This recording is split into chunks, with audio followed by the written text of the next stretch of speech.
Hey guys, Sam the Raid Man back here today for another video. I'm gonna try and keep this one short. Today's gonna be the start of a kind of a new series for me, or continuation of a series of a how-to videos, basically how to approach certain things in Raid Shadow Legends. So I made a video a little bit longer, but it's a how to build a traditional clan boss team.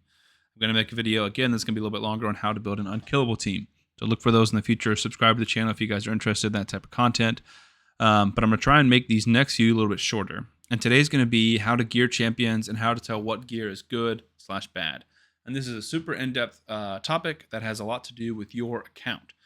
What I mean by this is gear that might be good for an early game account is going to be thrown away later. There's gear that I instantly sell that I would kill for my free-to-play account. And it definitely depends on, what gear is a good fit for your account based off of the champions you have and what content you're trying to fight at the moment. The first thing I do on any account where I jump in and do a gear cleanse, or even just a takeover, I look at gloves, chest, and boots. If it is so you'll see here, this is speed.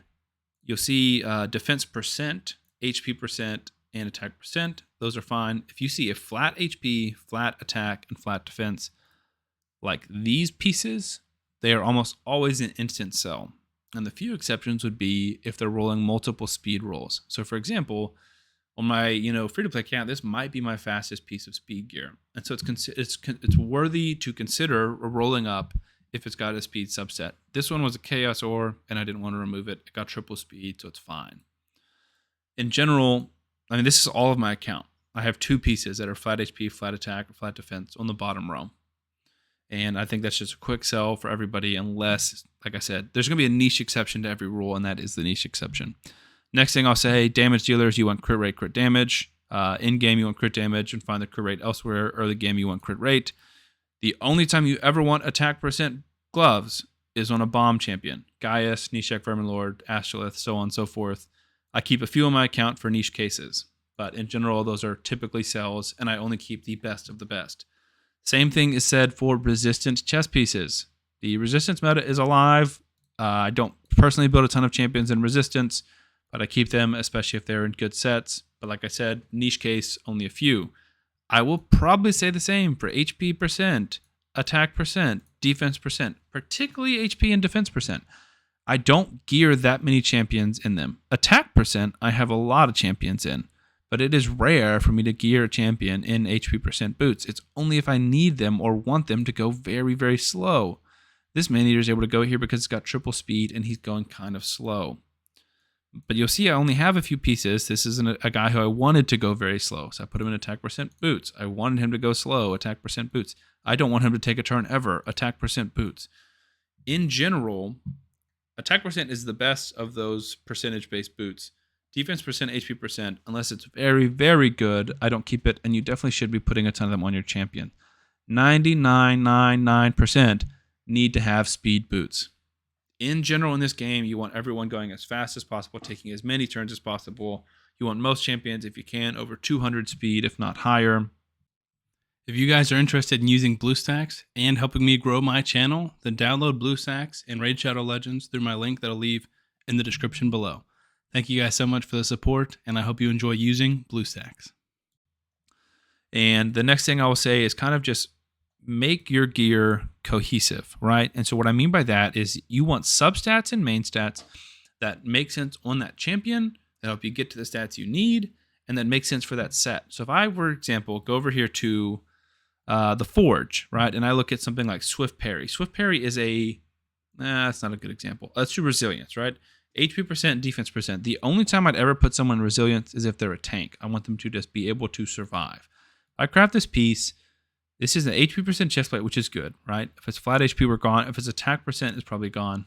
Attack percent and crit damage, these are damage stats, and this is a tanky set. Unless it's a legendary with a ton of good damage stats, I'm not keeping it, right?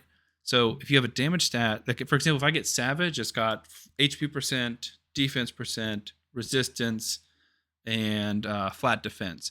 I'm selling that, right? Because it's a damage dealing set that you put on damage dealers. I don't need accuracy. I don't need survivability. I need damage. I need attack percent, crit damage, crit rate, speed. So just kind of make it make sense is my, I know that's super general, but I'm trying to keep it general for the sake of time. The next thing I will say is stats over sets. This is more about gearing champions. See, the example I always use is Syl, but Visix is the same type of thing. Syl and Visix are both amazing and relentless. Every ability helps your team. Every ability helps you win battles. So you want them going as many turns often. That being said, gearing them well to the stats that they need to do their job is way more important than having a relentless.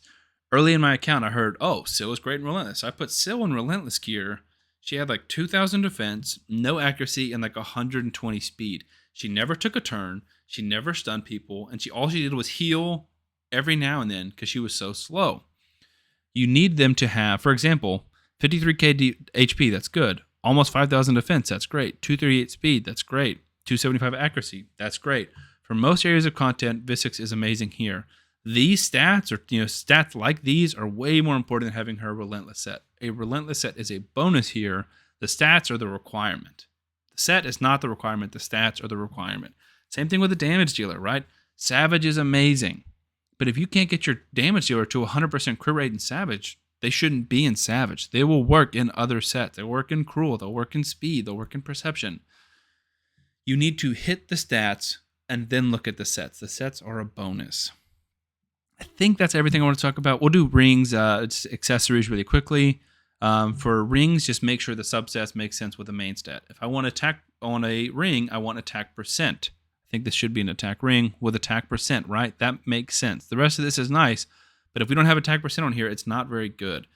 Crit damage is the only damage stat you'll ever do. Attack amulets, I only keep for bomb champions, so I keep 3 or 4 on the account. Amulets are a great way to pick up accuracy and resistance for debuffers and people that want to resist stuff. Banners, speed is the most important stat. These stats are nice. It's hard to get somebody up to enough accuracy or resistance without an accuracy or resistance banner, so they're very helpful in helping you get to that stat threshold, but speed is by far the most important thing that comes out of the banners. I think that's everything I want to talk about today. I did a video previously about ranking all the gear sets, and that was kind of fun. I did a tier list for that, so you can check that out. If you have any questions, feel free to join my Discord. I offer takeover services there, and we just have a community, and you can always ping me and ask me questions. But I hope this was helpful for you guys. Gearing champions and keeping your inventory clean and making sense is vital to succeeding in Raid Shadow Legends. So I'm going to continue putting out more how-to videos. Leave a subscribe if you're interested in that content and you want me to help you progress in Raid Shadow Legends. Please leave a like on the video, and I'll see you on the next one.